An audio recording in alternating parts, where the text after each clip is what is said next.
大家好，我是瑞秋妈妈。你们有吃过这款比利时来的焦糖脆饼吗？香脆可口的焦糖味饼干，还带有淡淡的肉桂香气。今天我要拿来做成抹酱啦。做好的抹酱可以拿来抹吐司、松饼，还能拿来做甜点、冰淇淋哦。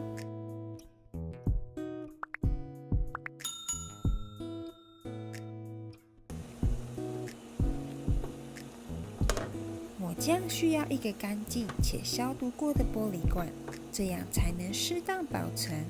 所以我们需要将玻璃罐放入滚水烫10分钟。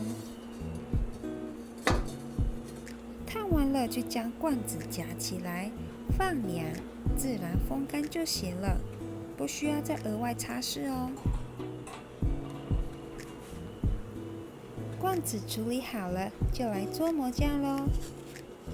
我要将所有饼干放入调理机或者果汁机也行，只要能把饼干打成碎粉就行了。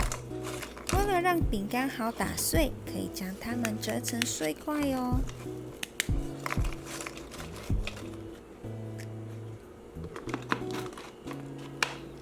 好了，盖上我们的盖子。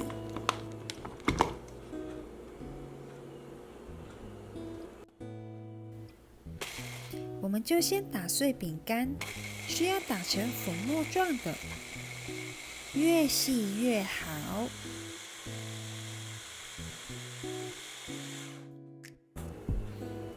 那我们来检查一下打的是否均匀哦。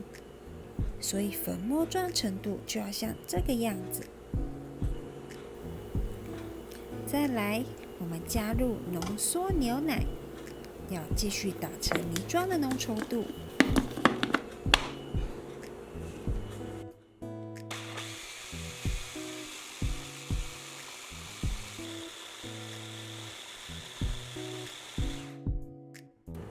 差不多就是这样的稠度。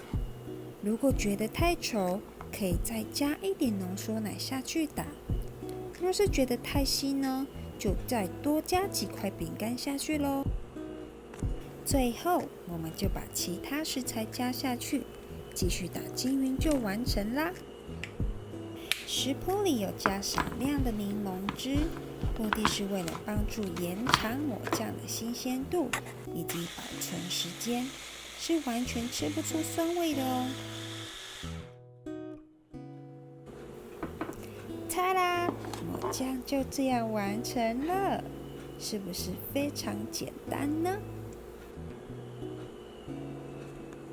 我们将抹酱装进罐子里吧，然后放进冰箱里，可以保存7到10天哦。你们想要怎么吃怎么配都可以。瑞秋妈妈在美国最爱吃的比利时松饼店会抹上很多的焦糖脆饼酱，然后铺上很多的水果。现在呢，我在家就能自己吃到啦。自己做的果然特别浓郁又好吃，重点是还不会太甜腻呢。对了，你们会想看瑞秋妈妈使用焦糖脆饼酱做什么样的甜点吗？如果有，请记得在下方留言给我哦。好了，今天的影片就分享到这，喜欢的记得帮我按赞及分享，还别忘了订阅我的频道以及开启小铃铛哦。我们下回见。